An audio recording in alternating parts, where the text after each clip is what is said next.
We had a great question come in about shoulder blade or scapula position in chaturanga and in push-ups in general.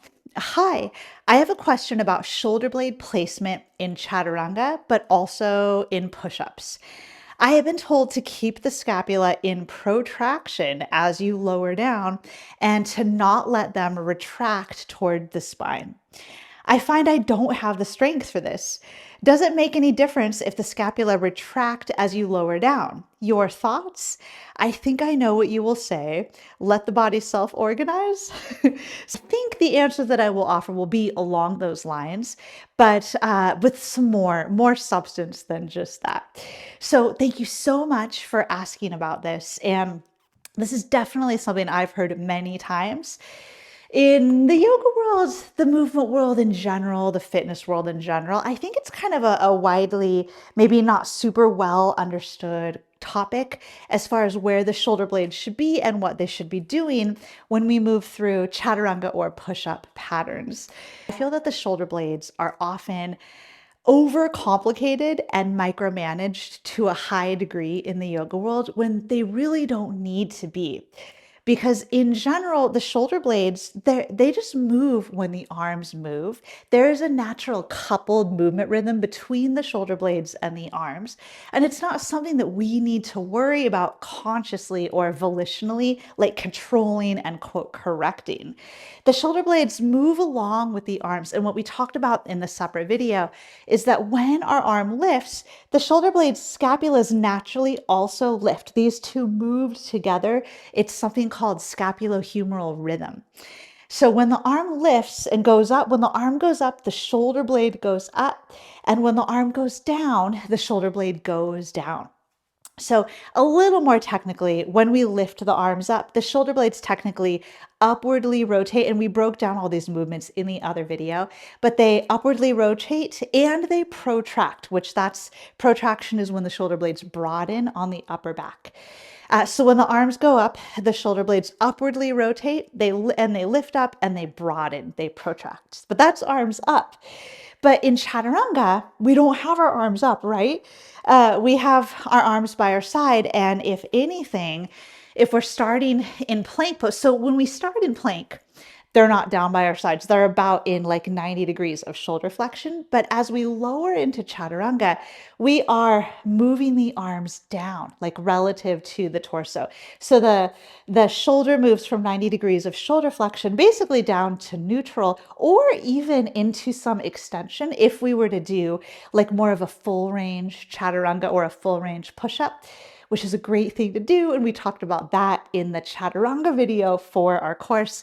We don't need to stick to just like that 90-degree lower. We can absolutely work full range of motion strengthening. So anyway, plank pose starts here. And then as we lower into chaturanga, the shoulders move from flexion down into neutral and maybe even into some extension. So we could think of chaturanga and a push-up as compared to the idea of when the arm lifts, the shoulder blade lifts, that's kind of the opposite. That's like the complementary movement. But with chaturanga or a push-up, the arm is going down and maybe even back. So what does that mean? If the shoulder blade lifts when the arm lifts, the shoulder blade will go down and move back as the arm goes down and moves back. That's just like the coupled movement that happens. So when we move our arms like this, which is like what chaturanga is, what happens is the scapulas, they will retract, they will move toward the spine. That's just the normal, natural thing that happens when we move our arms in this direction. The scapulas move along too, and they move into retraction. So despite the super common widespread claims that we hear and that Renee articulated in the question that we should somehow pin our scapulas in protraction and keep them there as we lower, like I said, I've heard this many times too. That is not what we need to do. And it's really not something we need to worry about in chaturanga and in push-ups. Because like I said in our other video on scapula movement, we just don't really need to micromanage or correct or even really control scapular movement because their scapulas are automatically coordinated. Their movement is coordinated by the nervous system. It happens in concert with movement of the arms. And it's just not something that we need to worry about consciously. So let's look at this though in a little bit more depth. So what I'm basically suggesting here is when we lower into chaturanga or a push-up, the scapulas will retract. That is what's happening. They will move toward the spine, and that's totally fine. So if you were to think, I know in yoga we tend to do chaturanga and then we straighten the arms and maybe come into up dog. But if you were to think a little more classically, like Renee was mentioning push-ups in general, so typically in like a strength setting, if you were doing push-ups, you would lower down and then lift back up, something like this. So what you could think about in this movement pattern is as you lower down, and I think about this sometimes when I do push-ups, it just kind of helps me not to control the scapulas, but just to kind of sense where I think where they're moving on the back. As you lower down in a push-up, the scapulas retract, and as you lift back up, they protract. So on the way down, they retract. On the way up, they protract. They move like this and like this.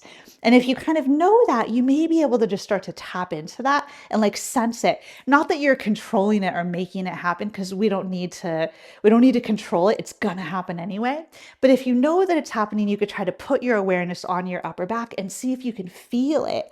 I find that when I do that, it kind of helps me, it helps enhance my sense sometimes of like more strength and lightness in the pose if I, in my mind's eye, just kind of follow the path of my shoulder blades. So anyway, that's what is happening in a push-up or in chaturanga. And we don't need to micromanage it.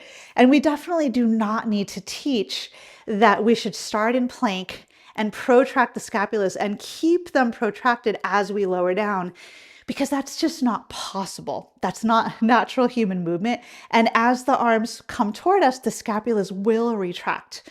And we can just allow that to happen, and we don't need to worry about it or micromanage it.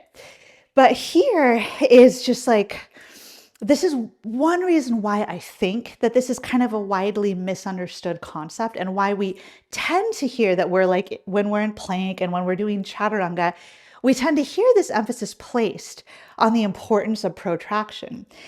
But I believe that this may stem, at least in many cases, from a not understanding the distinction between joint position and muscle action, or that distinction between like what we talk about in this course, like joint position or like anatomy, the difference between that and then the actual effort or muscular work or the force, the biomechanics. Like those two things are different and distinct. So just because we're in a particular position doesn't necessarily mean that we're working the muscles that would bring us into that position. And I think sometimes not seeing that distinction super clearly might lead us to, when we're talking about push-ups, to emphasize that the scapulas need to be protracted. But it's not really that. Obviously, as we just talked about, they don't need to stay protracted. They will retract, and that's joint position. But if we want to talk about muscular effort and the work and the biomechanics, we are technically, and I hope this isn't too confusing, but muscular effort wise, we are working our scapular protractors in a push-up. So we're working the scapular protractors. Those include serratus anterior, which is kind of a famous like buzz term muscle you've probably heard about. The serratus anterior and the other scapular protractors, they work in a push-up. And they are applying a protraction force. But because we are lowering down and, we're lowering down, that's overriding the actual joint position. So we're still working protraction, the effort of protraction, but positionally we move into retraction.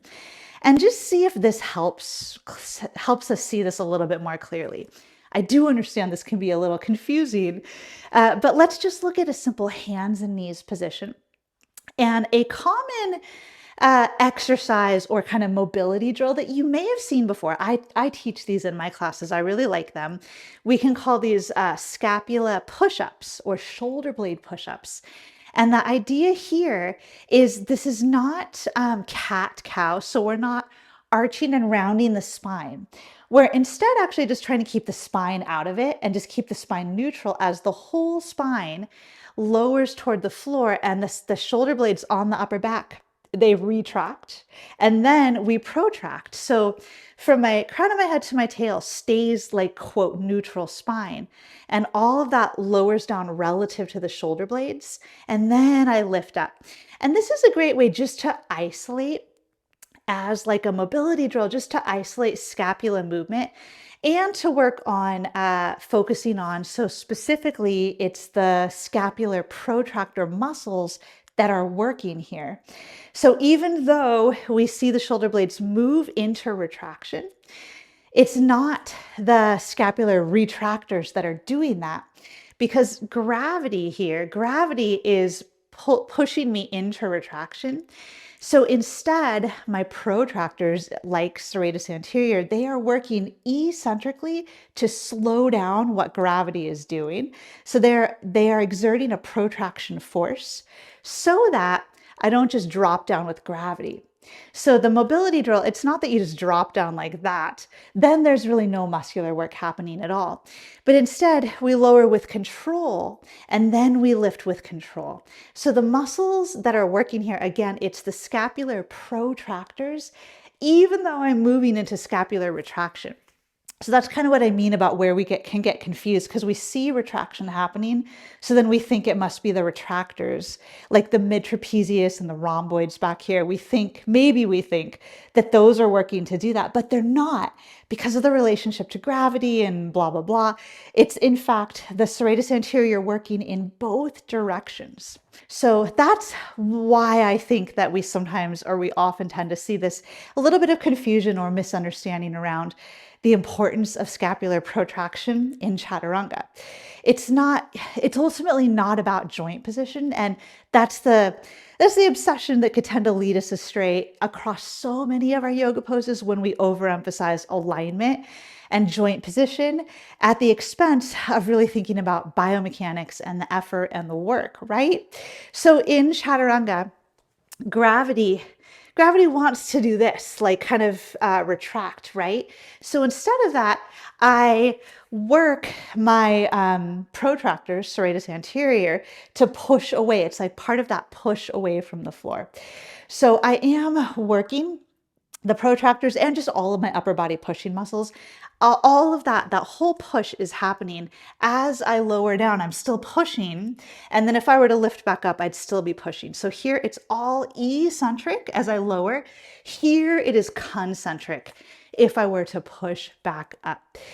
But just my main point here is, I guess, we don't need to worry about scapular position, but the scapulas will retract as we lower down. And if we push back up, they'll protract. But the muscles that are doing the work are the protractors the whole way, whether they're retracting or protracting.